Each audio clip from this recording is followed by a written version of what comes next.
तो साथियों यहाँ पे रेडिंगटन लिमिटेड कंपनी ने अपने जो है Q1 के रिजल्ट डिस्क्लोज कर दिए हैं, जिनके बारे में मैं आपको तरीके से चर्चा करके बताऊंगा। लेकिन उसके पहले मैं आपको साथियों बता दूं ये कंपनी का बिजनेस मॉडल, कंपनी आखिर यहाँ पे करती क्या है।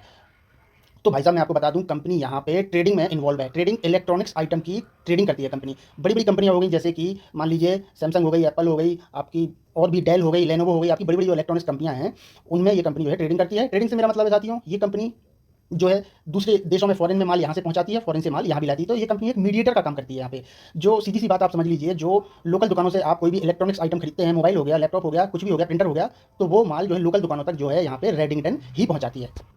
इसके बाद साथियों मैं आपको बता दूं ये कंपनी जो है अभी तक अपने पेयर कंपैरिजन में, मींस अपनी इंडस्ट्री में ये इसका जो है सबसे बड़ा मार्केट कैप है, सबसे ऊपर ये यहाँ पे विराजमान है। ठीक है, सबसे ऊपर होती है ये, सबसे बड़ा मार्केट कैप इसका है। स्टॉक पी इसका 17 का है, जो कि ठीक ठाक है, इंडस्ट्री पी के लगभग बराबर सही चल रहा है, मीन स्टॉक बढ़िया है भाई साहब। सबसे इंपॉर्टेंट बात मैं इसकी मैं आपको बताऊं साथियों कि इस कंपनी में जो है एफ लगातार अपनी होल्डिंग बढ़ा रहे हैं और सबसे ज्यादा होल्डिंग जो है यहाँ पे एफ की है। प्रमोटर होल्डिंग इसमें 0% है, प्रमोटर सारा माल बिक चुके हैं। एफ के पास यहाँ पे 62% हो गया है जून 2025 तक। ठीक है, जो जिसका अभी रिजल्ट Q1 का आ रहा है, अभी तक जो है 2% 2.5% जो है एफ ने अपनी होल्डिंग यहाँ पे बढ़ा ली है साथियों, और यहाँ पे डी ने 1-2% यहाँ पे घटा ली है। तो अपन को साथियों यहाँ पे एफ के हिसाब से नहीं चलना है यहाँ पे, क्योंकि एफ को इंडिया का स्ट्रक्चर नहीं मालूम है, इंडिया के बारे में उतना नॉलेज नहीं है जितना कि यहाँ पे डी को है। ठीक है, चलिए साथियों अब आपको मैं यहाँ इसके रिजल्ट के अंदर क्या दिया है रेडिंगटन में वो मैं आपको डिटेल में बता देता हूँ। यहाँ पे कंसोलिडेटेड यहाँ पे रिजल्ट अपन देखेंगे साथियों। साथियों यहाँ पे करोड़ में जो है नंबर्स दिए गए हैं, और करोड़ में ही मैं यहाँ पे आपको बताऊंगा।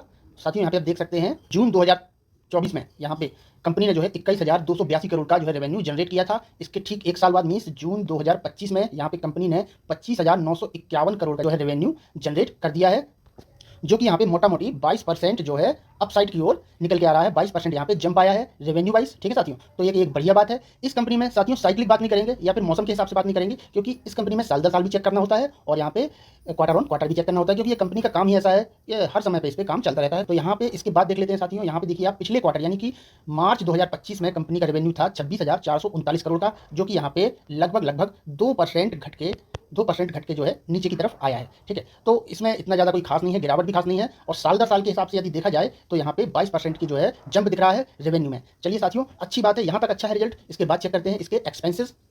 तो साथियों यहाँ पे आप देख सकते हैं, यहाँ पे एक्सपेंसेस दिए गए हैं, आप यहाँ पे देख सकते हैं टोटल एक्सपेंसेस आप यहाँ पे देख लीजिए भाई साहब। तो जून 2024 में इनके एक्सपेंसेस थे 21,042 करोड़ रुपए के, जो कि साल दर साल के हिसाब से यहाँ पे एक्सपेंस यहाँ पे बढ़ गया है। 25,697 करोड़ का खर्चा ज़्यादा कर दिया है, जो कि यहाँ पे बहुत ही गलत बात निकल के आ रही है। ठीक है, साल दर साल के हिसाब से। और यदि क्वार्टरली वाइज देखा जाए साथियों, तो यहाँ पे क्वार्टरली वाइज यहाँ पे देख लीजिए आप, मार्च 2025 में 25,987 का जो है खर्चा किया गया था कंपनी की तरफ से ऑपरेशंस में, और यहाँ पे आप देखिए जून 2025 में 25,697। ठीक है, तो ये भी लगभग बराबर ही दिख रहा है, 1-2% की गिरावट के साथ साथ। लेकिन एक्सपेंस में गिरावट होना यहाँ पे अच्छी बात होती है। ठीक है, एक्सपेंस मीन्स खर्चे में गिरावट होना यहाँ पे अच्छी बात होती है, लेकिन उतना गिरावट नहीं हुई है जिस हिसाब से यहाँ पे रेवेन्यू आया है। ठीक है साथियों, अब यहाँ पे मैं आपको बता दूँ, आगे चर्चा करेंगे, आगे देख लेते हैं भाई साहब। यहाँ पे इनके जो है नेट प्रॉफिट, यहाँ पे प्रॉफिट फॉर क्वार्टर देख लेते हैं साथियों। प्रॉफिट फॉर क्वार्टर ये वाली लाइन जो है, ये वाली लाइन से मतलब है अपन को। ठीक है, तो आप देख सकते हैं भाई साहब यहाँ पे जून 2024 में 217 करोड़ का यहाँ पे नेट प्रॉफिट जो है कंपनी ने जनरेट किया था, पोस्ट किया था। उसके बाद एक साल बाद आप यहाँ पे देख सकते हैं साथियों 232 करोड़ का जो है यहाँ पे प्रॉफिट दर्ज किया है कंपनी में।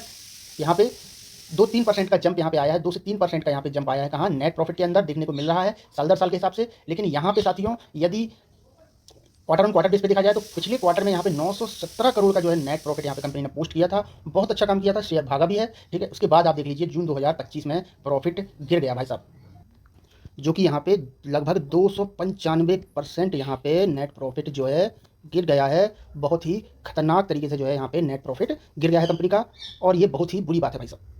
कंपनी का शेयर यहाँ पे क्रैश बिल्कुल हो सकता है ऐसे खराब रिजल्ट के कारण। भाई साहब बहुत ज़्यादा खराब रिजल्ट आए हैं, 917 करोड़ से सीधा यहाँ पे क्वार्टर ऑन क्वार्टर बेस पे देखा जाए तो यहाँ पे 300% यहाँ पे प्रॉफिट गिर चुका है, और ये बहुत ही गलत बात है भाई साहब। क्योंकि इस शेयर का आप चाल देखेंगे, अगर इस शेयर में आप अभी हैं तो आप समझ सकते हैं कितना ज़्यादा ये कंसोलिडेट करता है, क्योंकि एफ में 62% यहाँ पे हैं। तो एफ के होने की वजह से यहाँ पे 62% यहाँ पे एफ हैं, तो यहाँ पे इनके होने की वजह से वो माल बार बार बेचते हैं, बार बार खरीदते हैं, बार बार बेचते हैं, बार बार खरीदते हैं। इस वजह से शेयर यहाँ पे बड़ा कंसोलिडेशन जोन करता है। 20% का यहाँ पे कंसोलिडेशन जोन जो है बनी हुई है।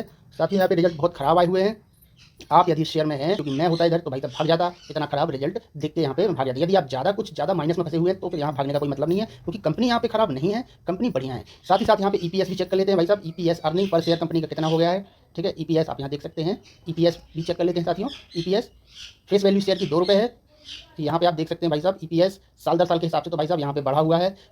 ठीक है, 3 रुपये 15 पैसे से 3 रुपये 52 पैसे हुआ है, लेकिन यहाँ पे आप देख लीजिए क्वार्टर वाइज में ये भारी गिरावट दिख रही है आपको। ठीक है, 8.5 रुपये का यहाँ पे ईपीएस होता था, 3.5 रुपये पहुँच गया है, 5 रुपये सीधा सीधा घट गया है। आप समझ लीजिए कितना परसेंट यहाँ पे अर्निंग पर शेयर कंपनी का घट चुका है। तो ये बहुत ही वर्स्ट रिजल्ट है, बहुत ही खराब रिजल्ट है रेडिंगटन लिमिटेड कंपनी के। ठीक है साथियों, लेकिन रेडिंगटन कंपनी बढ़िया है, मैं आपको एक बार फिर से बता दूँ, कंपनी बढ़िया है। यदि आप यहाँ पे फंसे हुए हैं तो आप फंसे रहिए भाई साहब। ठीक है, बाकी साथियों एनालिसिस अच्छा लगा हो तो यहाँ पे लाइक करिए, सब्सक्राइब करिए, और यदि कोई क्वेश्चन हो तो यहाँ पे कमेंट भी कर सकते हैं। धन्यवाद।